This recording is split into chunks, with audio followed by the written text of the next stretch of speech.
Estamos iniciando a lição 5 nesse trimestre, primeiro trimestre de 2024, as lições bíblicas da Escola Dominical, da CPAD, lições que estão falando sobre o corpo de Cristo, a sua origem, natureza e vocação. Nós já passamos por 4 lições, onde nós falamos sobre a origem da igreja, imagens bíblicas da igreja. Nós falamos na lição 3 sobre a natureza da igreja, a lição 4, a igreja no reino de Deus, e a lição 5 é a que nós estamos ministrando hoje, que fala sobre a missão da igreja, a importante missão da igreja. Eu quero aproveitar essa oportunidade, pedir para você que nos acompanha nas lições, que você dê o seu like neste vídeo, que você compartilhe esse vídeo. Nós que estamos dando subsídios para você que é professor, coordenador, aluno da Escola Bíblica Dominical, para você chegar mais preparado na sua aula, sempre lembrando, né, que a nossa aula ela é constante, ela é diária, ela é semanal, todos os dias da semana, inclusive a própria revista nos dá leituras diárias para nós acompanharmos. Essa leitura ela tem que vir acompanhada do seu texto e o seu contexto, tanto imediato quanto o contexto remoto, para nós entendermos exatamente o que o tema da lição está discutindo, o que ele está nos trazendo. Então é importante, acompanhe sempre o nosso canal, nós estaremos fazendo esse trabalho, são aqui 10, 15 minutinhos, para você se aperfeiçoar, se aprofundar e chegar mais comprometido na sua aula, na sua sala de aula, na sua igreja local, que é importante você estar como corpo de Cristo que somos, e nós estamos falando disso nesse trimestre. É importante você chegar na sua aula já preparado. E nessa lição número 5, a missão da igreja de Cristo, tópico primeiro está falando sobre a pregação e a instrução. Segundo tópico, adoração e edificação. Terceiro tópico, comunhão e socialização. Então, tópicos importantes, e nós estaremos discutindo, passando por eles, trazendo alguns subsídios importantes nesta lição número 5.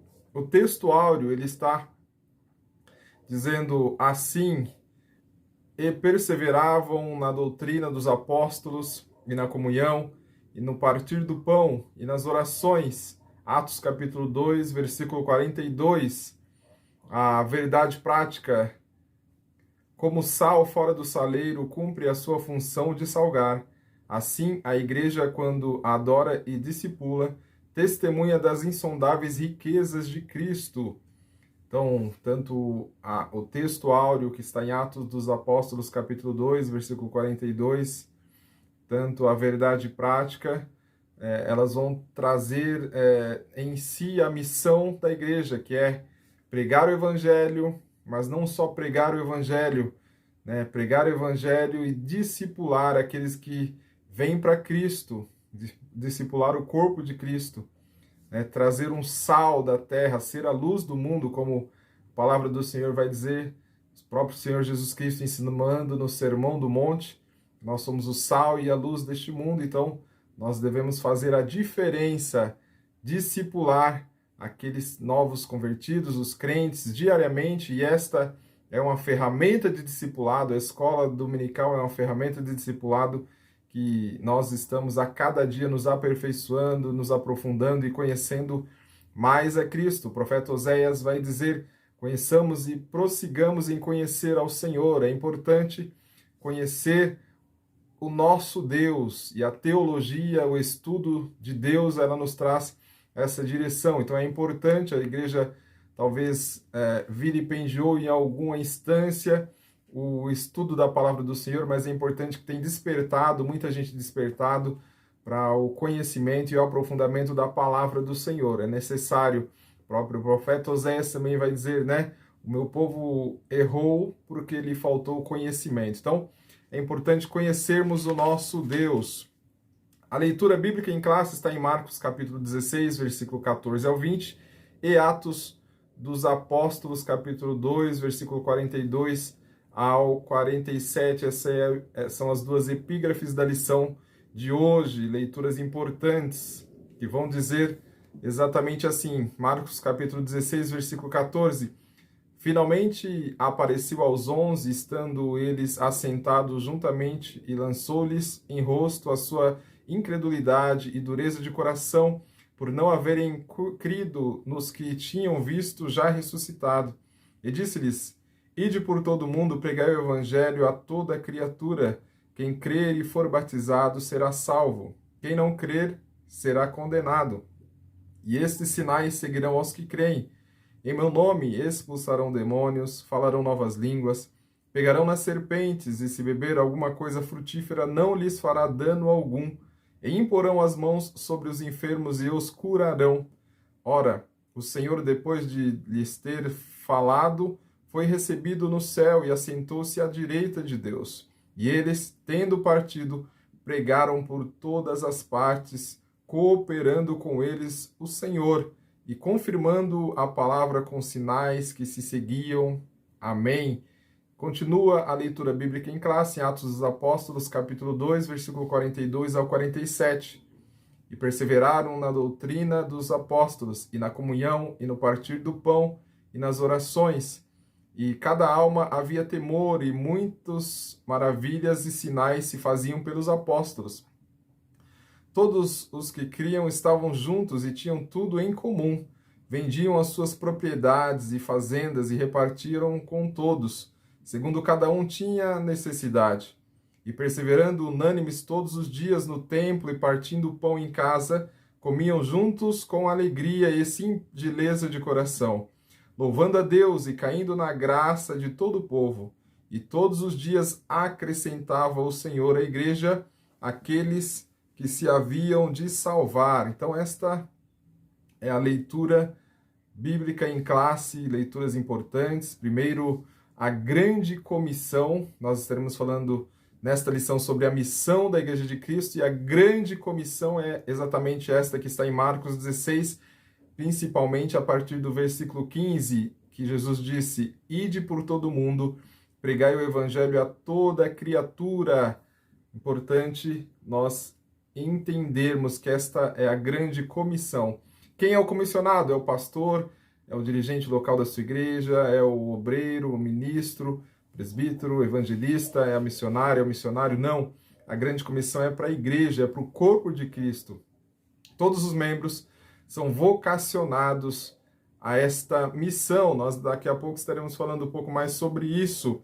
Então é importante estarmos atentos à grande missão do Senhor.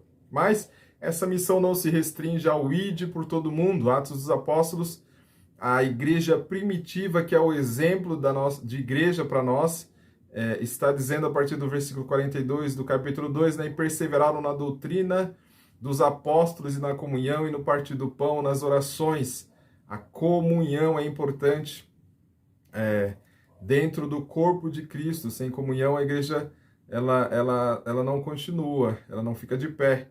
Então é importante estarmos ligados na cabeça que é Cristo, mas unidos em comunhão com os nossos irmãos, que são os membros do corpo de Cristo. Nesta lição temos o propósito de aprofundar o estudo acerca da missão deixada por Cristo à sua igreja. Para tal, vamos refletir nas últimas palavras de Jesus aos seus discípulos antes da ascensão aos céus, nas marcas de uma comunidade de fé legítima e solidamente edificada, a genuína adoração como maneira constante de viver e servir a Deus e ao próximo. O mestre dos mestres nos disse e ensinou com o próprio exemplo que os seus discípulos seriam conhecidos pelo amor, manifesto em ações. Apenas dessa forma a igreja cumpre integralmente o papel de ser o sal da terra e a luz deste mundo envolto em escuridão. Então é importante nós estarmos atentos ao chamamento de Jesus à igreja de Cristo.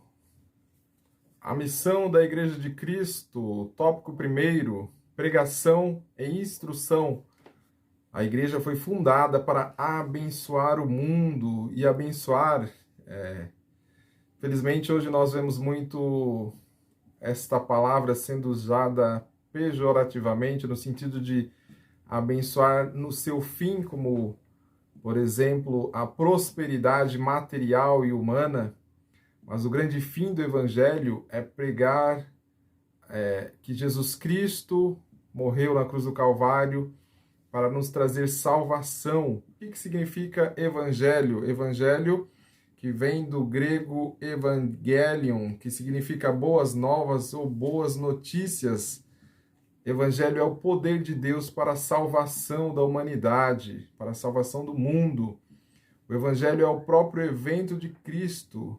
Cristo morreu por nossos pecados, segundo as Escrituras, e que foi sepultado e que ressuscitou ao terceiro dia, segundo as Escrituras. 1 Coríntios capítulo 15, do versículo 1 ao versículo 6. É importante, então, entendermos que a missão primordial e primeira da igreja é pregar as boas novas do Evangelho de salvação.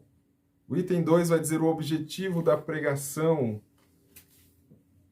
Esse item 2 que está intrinsecamente ligado ao item 1, que ele vai dizer o objetivo da pregação. E o objetivo da pregação é essa missão. O que é a missão?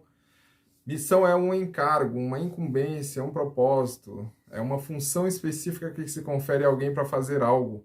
É um compromisso, é um dever, é uma obrigação a executar. Todos nós somos obrigados. É uma missão, a grande comissão, pregar o Evangelho, é uma necessidade latente da igreja. Todos nós somos missionários. Podemos ser missionários na nossa casa, no nosso lar, na nossa família, no nosso trabalho. Testemunhar a Cristo, pregar a mensagem da cruz, anunciar que Deus amou o mundo e enviou seu Filho Jesus Cristo para que, através dele, todo o ser humano, toda a criatura, e a criatura só se torna filho a partir do momento em que ele recebe a Cristo como seu Salvador. Então, este é o objetivo da pregação. Igreja vem do grego eclésia, que é chamados para fora. Então, nós somos chamados para fora para anunciar o Evangelho, pregar as boas novas.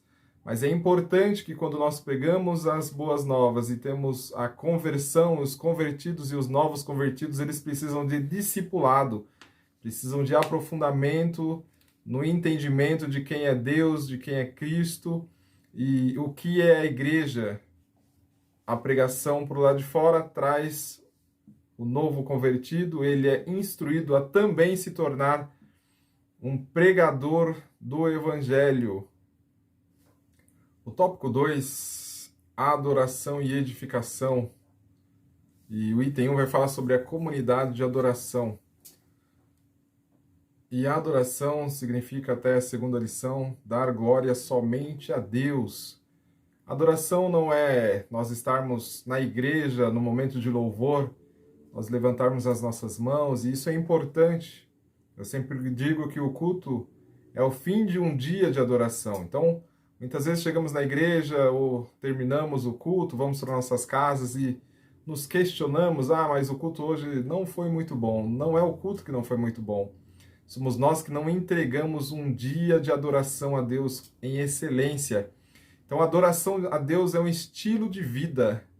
O próprio Jesus Cristo, lá em Lucas capítulo 4, versículo 8, vai dizer, está escrito, adore ao Senhor, o seu Deus, e só a Ele preste culto.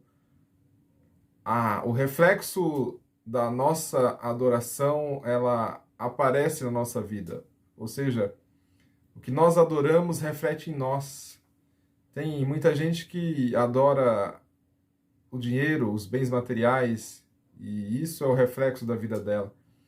Mas quando nós nos aprofundamos em adoração a Deus, Deus se reflete através de nós e em nós.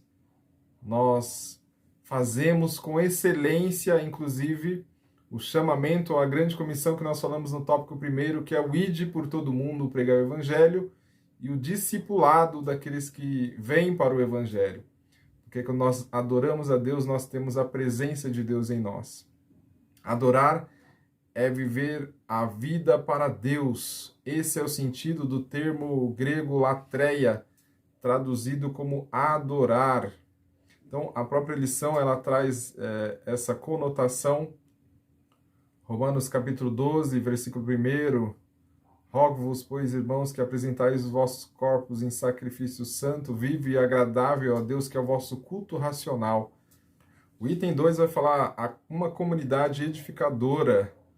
A igreja é uma comunidade proclamadora, adoradora e edificadora. É interessante nós olharmos para a palavra grega oikodomé, traduzida como edificar, é usada no seu sentido literal, de construir um edifício, e metaforicamente no sentido de crescimento espiritual. É interessante nós olharmos para Mateus capítulo 7, versículo 24, que vai dizer, no primeiro sentido, é usado por Jesus em referência a uma casa edificada sobre a rocha.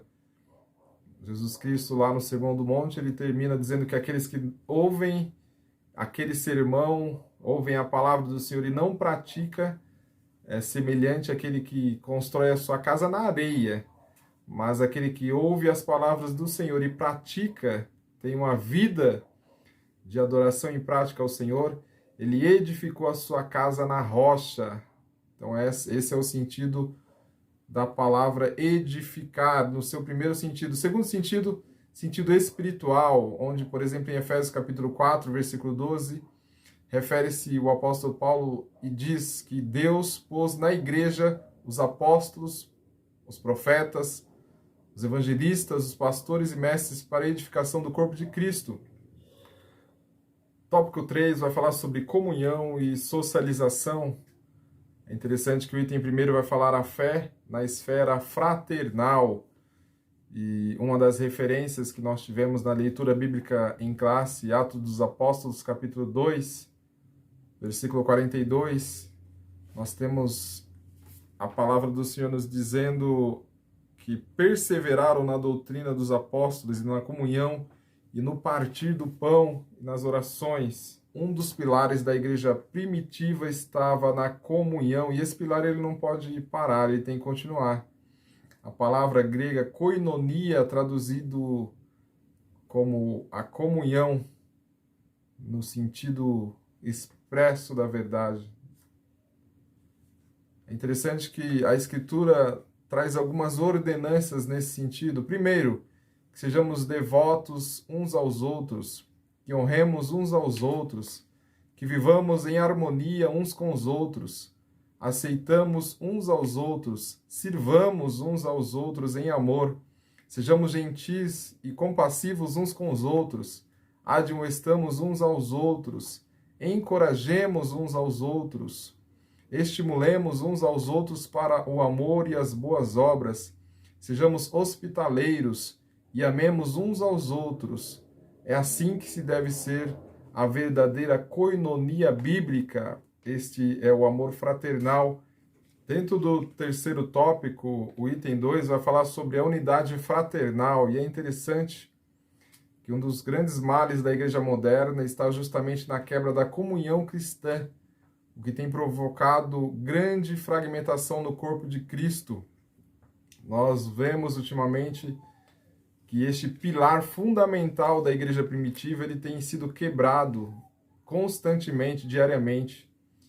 É interessante nós olharmos para isso com atenção, com carinho, com cuidado e orarmos para que essa tentativa do diabo, do inimigo, de destruir a fraternidade dentro do corpo de Cristo, que é um dos pilares para ele destruir a igreja, ela venha cair por terra. O item 3 do tópico 3 vai dizer sobre a fé na esfera social. A igreja, portanto, não pode exercer sua fé de maneira bíblica, esquecendo dos mais carentes, dos mais pobres. Jesus ressaltou esse fato, está lá em Mateus capítulo 25, 35 ao 36. Então, se nós temos a obrigação lá, como foi dito no início da lição, de pregarmos o evangelho, discipular, a gente falou no tópico 2 sobre a adoração, mas também é importante que a fé, ela vem com a ação, e a igreja precisa estar ligada em ação, né? Ação de olho, entendendo a necessidade dos irmãos, como na igreja primitiva, aquele amor fraternal, ele era traduzido em ação. Nós fizemos a leitura bíblica em classe, né? Todos os que criam, Atos dos Apóstolos, capítulo 2, versículo 44, todos os que criam estavam juntos e tinham tudo em comum. vendiam suas propriedades e fazendas e repartiam com todos, segundo cada um tinha necessidade. Ou seja, imagino que na igreja primitiva nenhum irmão padecia necessidade. A pergunta é, na sua igreja local, na nossa igreja local, nós estamos atentos ao social, ao trabalho social, à fé na esfera social? É isso que essa lição, o item 3 do tópico 3, ele vai nos dizer. É importante estarmos atentos a isso. Então nós vimos nesta lição número 5 que a missão da Igreja de Cristo é pregar o Evangelho, não só pregar o Evangelho, levando as boas novas de salvação, mas também instruir aos novos convertidos. É importante que uma missão primordial da Igreja também é a adoração e a edificação do corpo de Cristo, mas também a comunhão no partir do pão, no social. É importante nós termos uma igreja sadia, edificada na rocha que é Cristo, fortalecida na palavra, instruída na palavra, discipulada na palavra, uma igreja que faz a diferença na sociedade, membros que estão edificados em Cristo, que têm um estilo de vida de adoração a Deus, que tem uma entrega diferenciada ao Senhor. Este é o corpo de Cristo e a missão da igreja, que é o corpo de Cristo, é o que nós estudamos nesta lição número 5. Que esta lição tenha edificado a sua vida. Eu quero te convidar para já estar deixando o seu like, deixa o seu comentário se esta lição foi e está sendo edificante para você. É importante você compartilhar com os seus amigos, os irmãos da igreja. Esse é um trabalho que nós estamos desenvolvendo e nos aperfeiçoando a cada dia, e a sua oração é importante para que esse projeto tenha continuidade, para que ele não pare. É um trabalho árduo, é um trabalho que demanda tempo, demanda comprometimento, demanda estudos, mas nós cremos que Deus está nos fortalecendo para trazer o melhor para você que está aí do outro lado sendo instruído.